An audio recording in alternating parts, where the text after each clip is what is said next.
അതിൽ ഒരു അവ്യക്തതയ്ക്ക് യാതൊരു ഇടമല്ല. ഒന്നാമത് ഈ തദ്ദേശ സ്വയംഭരണ സ്ഥാപനത്തിലേക്കുള്ള തെരഞ്ഞെടുപ്പുമായി ബന്ധപ്പെട്ട് വിവിധങ്ങളായ പരിപാടികൾ ഈ ജില്ലയിൽ മാസങ്ങളായി നടന്നുകൊണ്ടിരിക്കുകയാണ്. നിങ്ങളത് വിഷ്വൽ ചെയ്ത ആൾക്കാരാണ്, ചാനലുകളൊക്കെ അത് നിങ്ങൾ പുറത്തുവിട്ടതാണ്.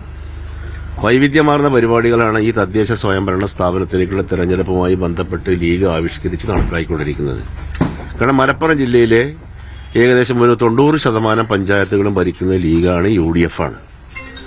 ഇവിടുത്തെ വികസന നേട്ടങ്ങൾ ഇപ്പം ഞങ്ങൾ ഒട്ടനവധി പദ്ധതികൾ ഇത് പറയുമ്പോൾ ഇപ്പോൾ ഞങ്ങൾ ഈ മൈക്രോ ലെവൽ കമ്മിറ്റി വന്നു, കാഡേഴ്സ് മീറ്റ് കഴിഞ്ഞു. നിലമ്പൂർ തെരഞ്ഞെടുപ്പ് കഴിഞ്ഞതിന് ശേഷം ഞങ്ങൾ സജീവമായിട്ട് ഫീൽഡിലാണ് ഇതുമായി ബന്ധപ്പെട്ടത്. ആ പദ്ധതിയുടെ തെരഞ്ഞെടുപ്പിന്റെ മുന്നൊരുക്കം എന്നുള്ള നിലക്കുള്ള പരിപാടിയുടെ ഭാഗമായിട്ടാണ് വികസന സദസ്സ് സംഘടിപ്പിക്കാൻ വേണ്ടി ഞങ്ങൾ തീരുമാനിച്ചത്. ആ വികസന സദസ്സും ഗവൺമെന്റിന്റെ പ്രഖ്യാപിത സദസ്സുമായിട്ട് യാതൊരു ബന്ധമല്ല. ഞങ്ങളെ സംബന്ധിച്ചിടത്തോളം ഒട്ടനവധി ഭാവനാസമ്പന്നമായ പരിപാടികൾ ഈ 5 കൊല്ലക്കാലത്തിനിടയ്ക്ക് ജില്ലയിൽ നടപ്പിലാക്കിയിട്ടുണ്ട്. ഇവിടെ മലപ്പുറം ജില്ലാ പഞ്ചായത്തും ഞങ്ങളുടെ മുനിസിപ്പാലിറ്റിയും തദ്ദേശ സ്വയംഭരണ സ്ഥാപനങ്ങളും ആവിഷ്കരിച്ച പരിപാടികളൊക്കെ തന്നെ കേരള മോഡലാണ്. അത് പല സ്ഥലത്തും മലപ്പുറം മോഡൽ എന്നുള്ള നിലക്ക് തന്നെ സംസ്ഥാനത്ത് പല ഭാഗത്തും നടപ്പിലാക്കിയിട്ടുണ്ട്. അത് ജനങ്ങളിൽ എത്തിക്കുക, ഈ 5 കൊല്ലക്കാലത്തെ ഞങ്ങളുടെ വികസന നേട്ടങ്ങൾ ജനങ്ങളിൽ എത്തിക്കുക എന്നുള്ള ഉദ്ദേശത്തോടു കൂടിയാണ് ഞങ്ങൾ ഈ സദസ്സ് നടത്താൻ വേണ്ടി തീരുമാനിച്ചത്. അതോടൊപ്പം ഗവൺമെന്റ് ഈ കഴിഞ്ഞ 5 വർഷക്കാലം തദ്ദേശ സ്വയംഭരണ സ്ഥാപനങ്ങളോട് കാണിച്ച സമീപനം, അധികാര വികേന്ദ്രീകരണത്തിന്റെ പേര് പറഞ്ഞുകൊണ്ട് അധികാരം വെട്ടിച്ചുരക്കൽ, ലൈഫ് അടക്കമുള്ള ഭവന പദ്ധതിയുടെ പാളിച്ച, ഫണ്ടുകളുടെ വെട്ടിക്കുറവ്, ഇതൊക്കെ ഞങ്ങൾക്ക് ജനങ്ങളിൽ എത്തിക്കാൻ പറ്റുന്ന ഒരു അവസരമാണത്. അത് പരമാവധി പ്രയോജനപ്പെടുത്തുക എന്നുള്ള ഉദ്ദേശത്തോടു കൂടിയാണ് തെരഞ്ഞെടുപ്പിന്റെ മുന്നൊരുക്കം എന്നുള്ള നിലയ്ക്ക് ഈ പദ്ധതി കൂടി ഞങ്ങളത് ആവിഷ്കരിച്ച് നടപ്പിലാക്കാൻ വേണ്ടി തീരുമാനിച്ചത്.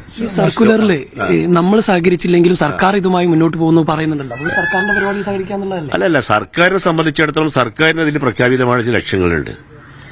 അത് അവർ ആവിഷ്കരിച്ച് നടപ്പിലാക്കി നമുക്കൊരു ഇതല്ല. ഞങ്ങളെ സംബന്ധിച്ചിടത്തോളം ഈ മലപ്പുറം ജില്ലയിൽ ഞങ്ങൾ ആവിഷ്കരിച്ച പദ്ധതികൾ, വികസന പദ്ധതികൾ അത് ജനങ്ങളിൽ എത്തിക്കുക എന്നുള്ളതാണ് ഈ വികസന സദസ്സ് കൊണ്ട് ഞങ്ങൾ ലക്ഷ്യമിടുന്നത്.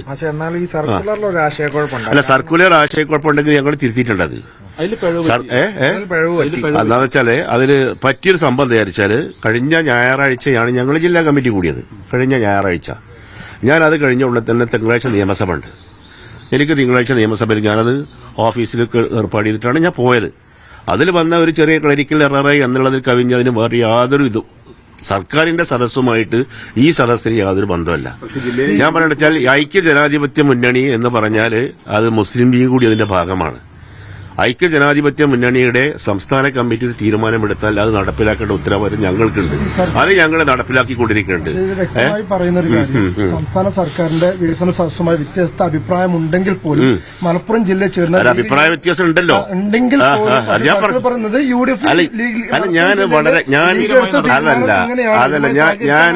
ഞാൻ വളരെ കൃത്യതയോടുകൂടി ഞാൻ ആ കാര്യങ്ങൾ പറഞ്ഞു.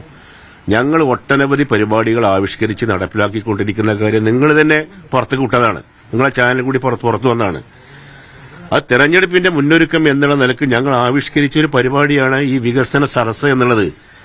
ആ വികസന സദസ്സിലൂടെ ഞങ്ങൾ ലക്ഷ്യമിടുന്ന കാര്യമാണ് ഇപ്പോൾ ഞാൻ ഈ സൂചിപ്പിച്ചത്. ഞങ്ങൾ ആവിഷ്കരിച്ച് നടപ്പിലാക്കിയ പദ്ധതികൾ, പരിപാടികൾ ജനങ്ങളിൽ എത്തിക്കുക. ഗവൺമെന്റ് തദ്ദേശ സ്വയംഭരണ സ്ഥാപനങ്ങളോട് കാണിക്കുന്ന ഈ തരത്തിലുള്ള നെറുകിട പ്രവർത്തനങ്ങൾക്കെതിരെ ജനങ്ങളെ ബോധവൽക്കരിക്കുക. ഇതൊക്കെയാണ് ഞങ്ങൾ ഇതുകൊണ്ട് ലക്ഷ്യമിടുന്നത്. ഒരു 15-ാം തീയതി ഇറക്കിയ സർക്കുലറിൽ അത് വ്യക്തമായിരുന്നു. പിന്നീട് ഇന്നലെ വീണ്ടും ഒരു സർക്കുലർ ഇറക്കും. അല്ല, സർക്കുലർ ഇറക്കിയിട്ടില്ല. ഞാൻ പറഞ്ഞ ക്ലറിക്കൽ എറർ വന്നാൽ അത് തിരുത്തുള്ളത് നമ്മുടെ ഉത്തരവാദിത്തല്ലേ. ഞാൻ പറഞ്ഞു അതുണ്ടാവും, എന്റെ ജാഗ്രത കുറവുണ്ടാവും, ഞാനത് സമ്മതിക്കണു.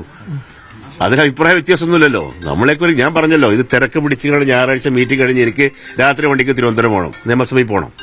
അതുകൊണ്ട് ചെറിയ ക്ലറിക്കൽ എറർ വന്നിട്ടുണ്ടെങ്കിൽ അത് കറക്റ്റ് ചെയ്യുന്ന ഉത്തരവാദിത്തം എനിക്കുണ്ട്. അല്ലാതെ കേരളത്തിൽ സർക്കാർ, ഇടതുപക്ഷ സർക്കാർ ആവിഷ്കരിക്കുന്ന വികസന സദസ്സ് ഞങ്ങളുടെ സദസ്സുമായിട്ട് യാതൊരു ബന്ധമല്ല. ഇത് ഞങ്ങളുടെ പദ്ധതികളും ഞങ്ങളുടെ പരിപാടികളും ഞങ്ങൾ ആവിഷ്കരിച്ച നൂതനമായുള്ള ഒട്ടനവധി കാര്യങ്ങൾ അത് ജനങ്ങളിൽ എത്തിക്കുക എന്നുള്ളതാണ് ഈ സദസ്സ് കൊണ്ട് മുസ്ലിം ലീഗ് ഐക്യ ജനാധിപത്യ മുന്നണി ലക്ഷ്യമിടുന്നത്. അല്ലാതെ വേറെ മറ്റൊരു തരത്തിലേക്കും ഇത് വഴി തിരിച്ചുവിടേണ്ട യാതൊരു ആവശ്യമില്ല. ഐക്യ ജനാധിപത്യ മുന്നണി എന്ന് പറഞ്ഞാൽ അത് വളരെ ശക്തമായിട്ട് മുന്നോട്ട് പോകുന്ന ഒരു പ്രസ്ഥാനമാണ്. അതിന്റെ ഈ ഐക്യ ജനാധിപത്യ മുന്നണിക്ക് എല്ലാവിധ സപ്പോർട്ടും കൊടുക്കുന്ന ഒരു ജില്ലയാണ് മലപ്പുറം ജില്ല. ഐക്യ ജനാധിപത്യ മുന്നണിയുടെ ഉരുക്ക് കോട്ടയാണ് മലപ്പുറം ജില്ല. അതിൽ ലീഗായിട്ടാണോ നടത്തുന്നത് UDF യു ഡി എഫ് ആയിട്ടാണ് കാരണം ഞങ്ങൾ ഒറ്റക്കാലല്ല ഭരിക്കുന്നത് ഞങ്ങളെ കൂടെ സപ്പോർട്ട് ആക്കി വെച്ചിട്ടുണ്ട്. ഈ സർക്കാർ വികസന സദസ് UDF ഭരിക്കുന്ന ഒരു പഞ്ചായത്തുകളും നടത്തില്ല. അല്ല അത് ഞാൻ പറയാൻ വയ്യ. അതൊക്കെ ഈ ഒരു സർക്കുലർ വന്നു കഴിഞ്ഞാൽ അതിന്റെ കൂടെ നമ്മൾ നിൽക്കണ്ടേ. ഐക്യ ജനാധിപത്യ മുന്നണിയുടെ സംസ്ഥാന കൺവീനർ ഒരു സർക്കുലർ തന്നാൽ അത് എന്താണ് ആ സർക്കുലർ പറയുന്നത് അത് നടപ്പിലാക്കേണ്ട ഉത്തരവാദിത്വം നമുക്കുണ്ട്.